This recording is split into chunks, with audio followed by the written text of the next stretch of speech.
Hello and welcome to episode 8 of MXDTV, in which I pre-record all the content because I'm playing a show in Bethel, Connecticut tonight at Notch 8.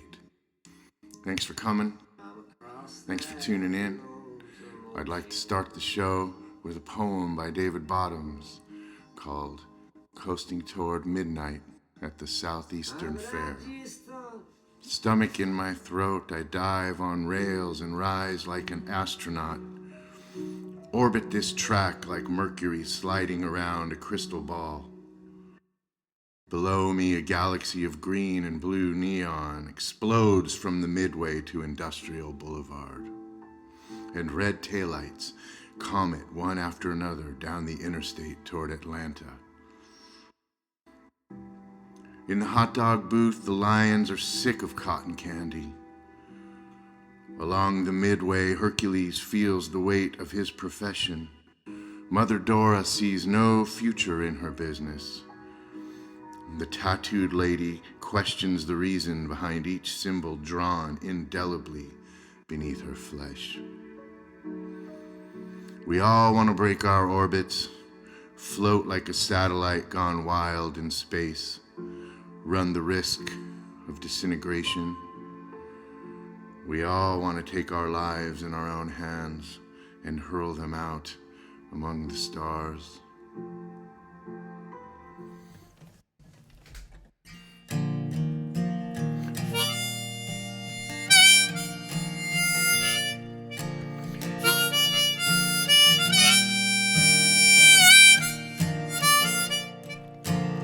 I shall not be moved from this here counter.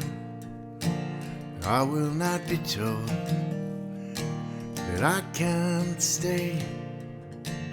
I will not be made to sit in silence. I am not afraid. And I shall not be burned with sticks of fire. I know why the hooded hide their face, and even though they hang I'm my father, I refuse to hate.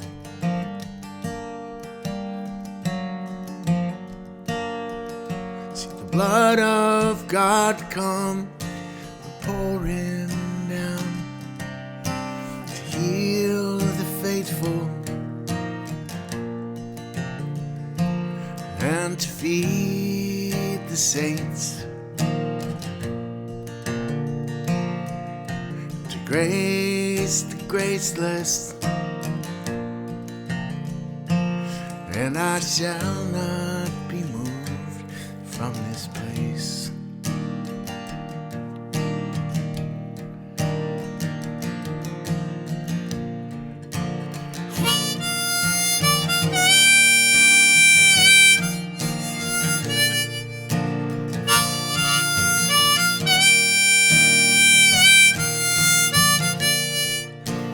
I shall not be made to work 4 hours, and I will not be pulled apart that way.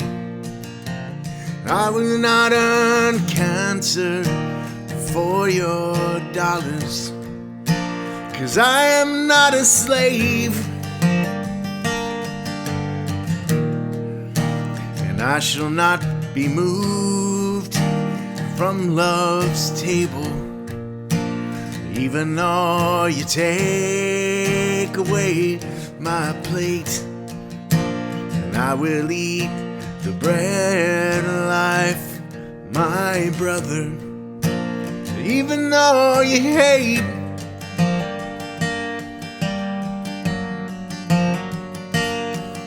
It's the blood of God come pouring down to heal the faithful and to feed the saints and grace the graceless. and I shall not be moved from this place, and I shall not be moved from this place, and I shall not be moved from this fucking place.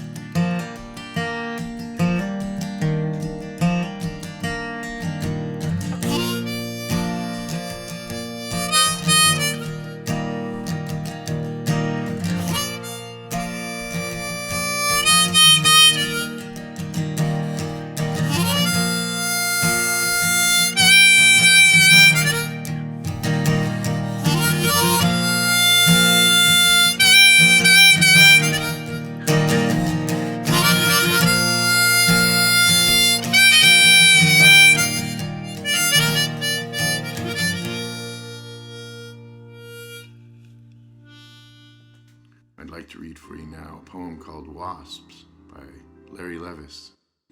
It's from his book, The Dollmaker's Ghost. It goes like this.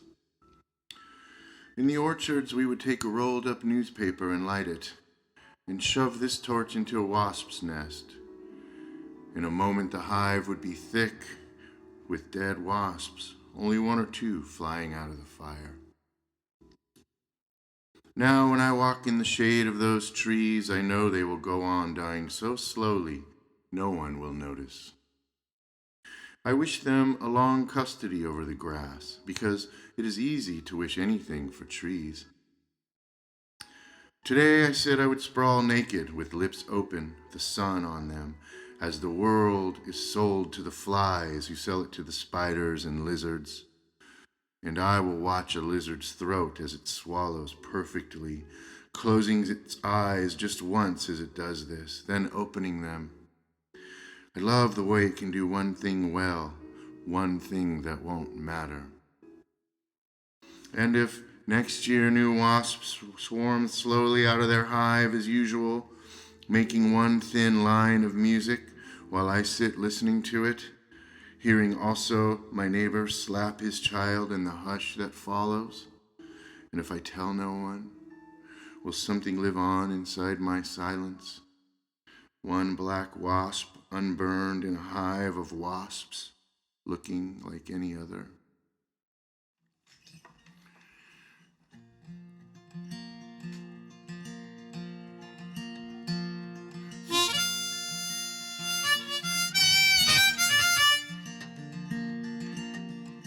Asleep in a cave, I've been here for days. I don't know which song to sing or how to set you free. Asleep in a cave, I've been here for days.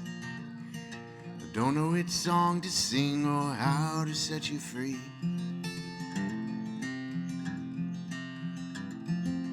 From the nightmare's child,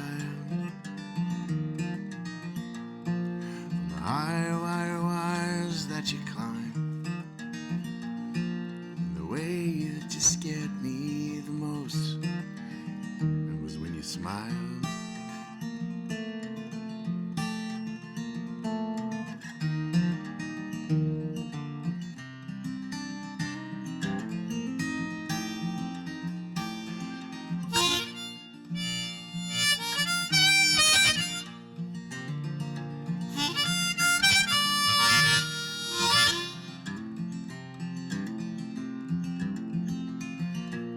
You sang the same thing to me, no matter how hard you tried to save this symphony.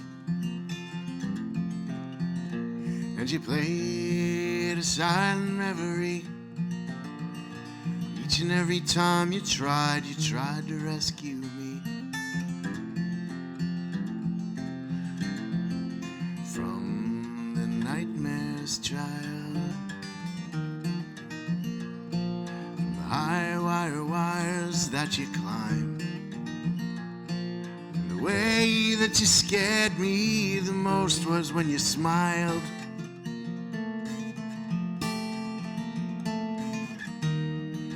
Now I know it's time to with this ruined verse that we rehearsed and we tried to make it rhyme. We never made it rhyme.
Mary, the Interstate finally revealed my fate. I watched the sun turn red outside Virginia at 6 a.m. As I rode along, I started to hum you this song, something new and different than the motel dirge inside my head. And it goes like this: I love you, baby, and sure as white as stars. Mary, the human race is flawed and filled with hate, and we can't change their minds. We can only sing the songs we write. They go like this: I love you, baby, as you sleep beneath the stars. Don't forget now, I love you, baby, as you spin beneath the stars. We can only be just who we are.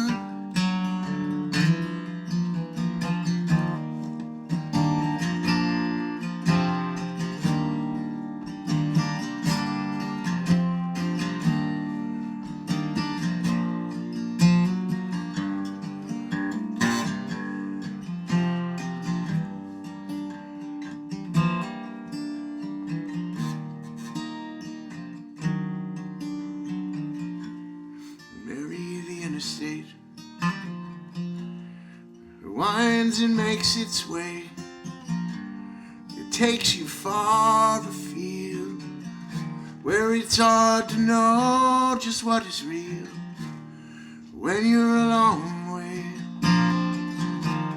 when you're a long way from home, when you're a long way.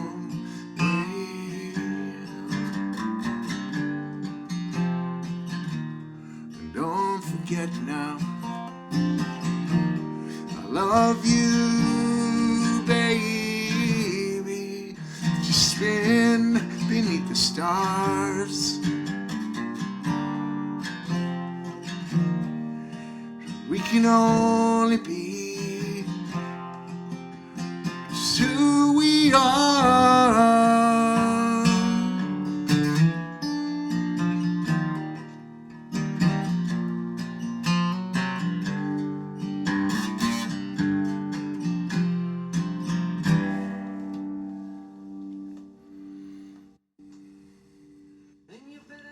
Next, I'd like to read for you a poem by Wislawa Szymborska from this book, View with a Grain of Sand. The poem is called Notes from a Non-Existent Himalayan Expedition. So these are the Himalayas. mountains racing to the moon. The moment of their start recorded on the startling ripped canvas of the sky. Holes punched in a desert of clouds, thrust into nothing. Echo, a white mute, quiet. Yeti, down there we've got Wednesday, bread, and alphabets. 2 times 2 is 4. Roses are red there and violets are blue. Yeti, crime is not all we're up to down there. Yeti, not every sentence there means death. We've inherited hope, the gift of forgetting. You'll see how we give birth among the ruins. Yeti, we've got Shakespeare there. Yeti, we play solitaire and violin. At nightfall, we turn lights on, Yeti. Up here, it's neither moon nor earth. Tears freeze. Oh, Yeti, semi-moon man, turn back, think again. I called this to the Yeti inside 4 walls of avalanche, stomping my feet for warmth on the everlasting snow.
She's miles away,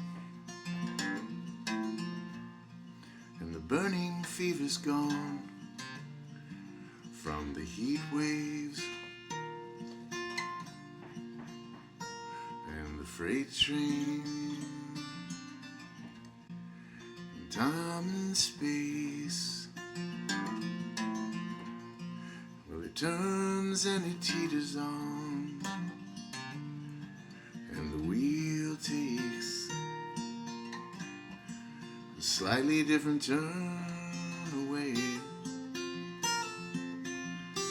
Hey, what's that speed? It's just traveling on. What's that sound that keeps her hanging all along by the freeways?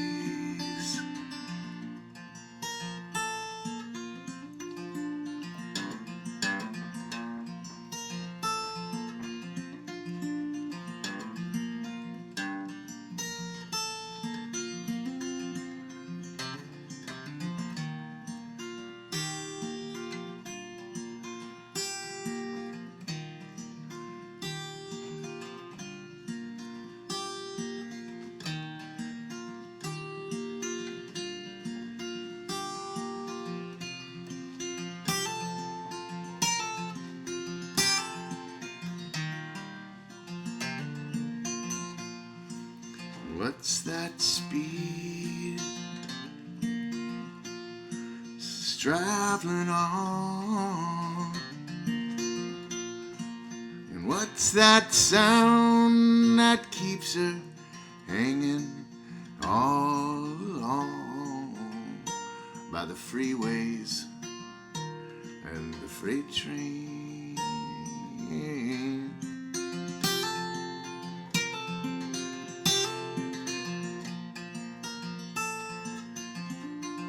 Stayed too long. too long. Stay too long.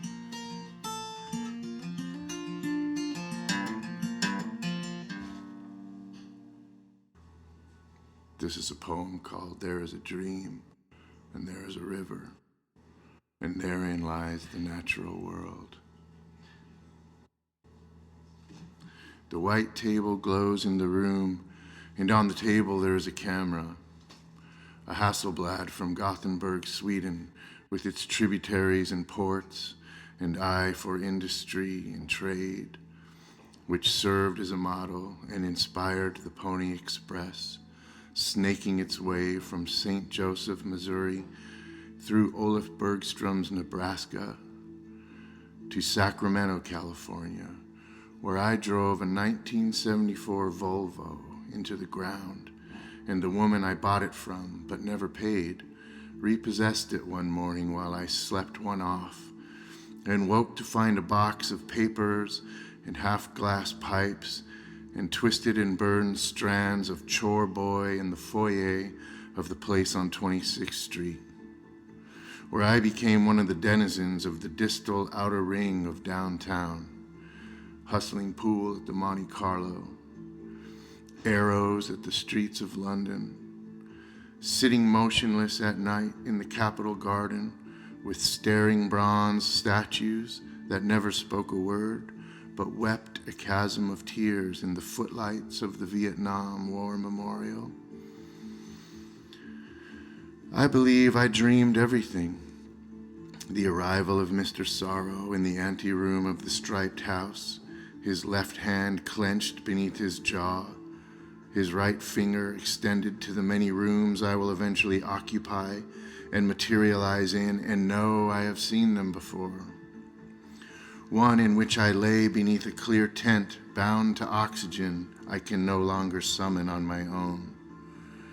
Like my neighbor, Mr. Sherman, gasping between syllables and eking out sentences while he paused on his front lawn, the mower humming and kicking out gasoline, and his wheeze a tiny drone that preceded my love for postmodern, classical avant-garde, and somehow was a harbinger of my fate, my shit lungs that I inherited from some unknown early twin in Spain or Poland or Ireland, who poured whiskey over ice and was unfaithful and unkind to everybody he knew, and then in a hairpin life turn, with a dead right arm and skin as thin as tissue paper and a head full of invisible friends, stopped lying and stealing and drinking, and slowly became someone else, the person they wanted to become, which was nobody, nothing,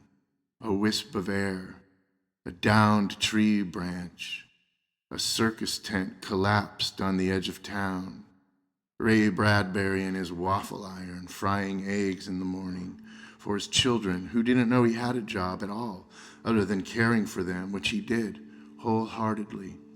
And then lit a tiny lamp at night and wrote stories about Mars and tattoos and circuses, not necessarily striped, but dangerous and fun, like the one I worked in as a freak for years. Another room where a small child is huddled in the corner and won't look at me, and I have an uncontrollable urge to kick it. The dream has variations, but is essentially the same. Mr. Sorrow in stripes, a house with many rooms that I cannot exit by going back the way I came. I can only proceed, and every time the spiel is the same. Are you ready to play the game? Are you ready?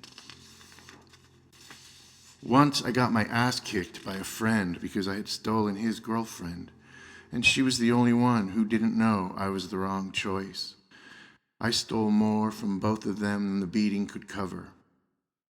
There was a whisper of a scar on my top lip where his fist opened to the skin. I got what I came for, he said to me as we stood there, my blood spilling onto the sidewalk, and his face howling with rage and the knowledge that no matter how many punches he threw, he could not change the trajectory of events, and he could not regain what he lost and so desperately wanted. The moon is full and shines incandescent, a giant white tablet in the sky, a perfectly round egg, a hug and a slap from outer space. The natural world is a letter filled with sentences I cannot understand. It sits on the table in the dark room next to the camera, the envelope torn open and discarded on the floor. There is no return address. I do not know who sent it. Inside the envelope with the letter, a map folded several times, many times. Folded, and it resembles a square, and I am not willing to unfold it. I don't want to see where it leads. It does not matter if I open the map, because that is where I am going. I am going to the destination designated on the map, and I don't need it. I will get there anyhow. And I don't need to read the letter, but I have read it many times already.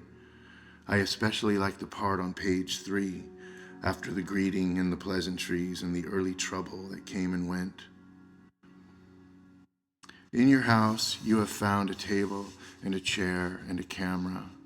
You hear the voices in the other room. Your name has changed 1,000 times. The white table glows in the dark room. There is no chain on the door. There is a moon in the sky, round and perfect and white, so unlike an egg. It is the most perfect egg you have ever seen.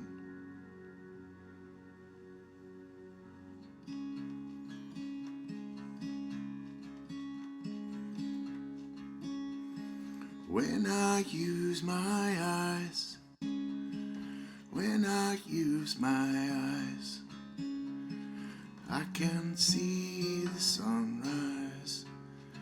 I can see the sunrise.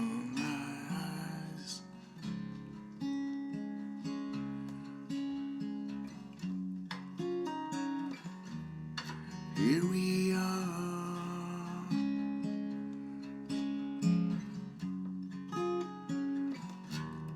Here we are. When I wave goodbye, when I wave goodbye, hope that you'll be there. Hope that you'll be there when I come back home.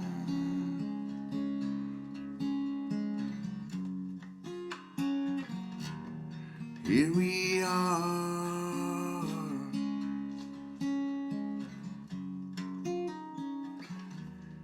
Lucky that we came this far.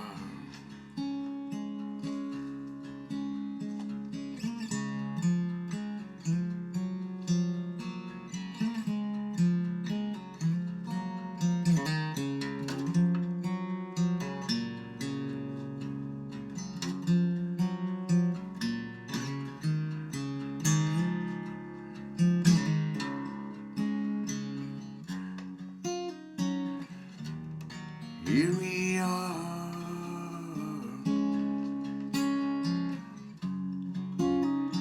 Lucky that we came this far. Wildwood Road, Wildwood Road, Wildwood Road.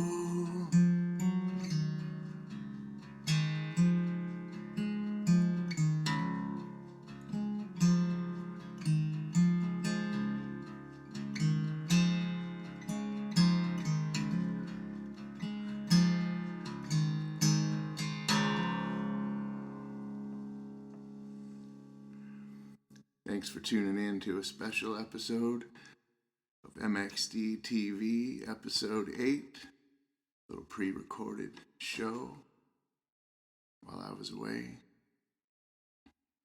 Hope you enjoyed it. See you next week.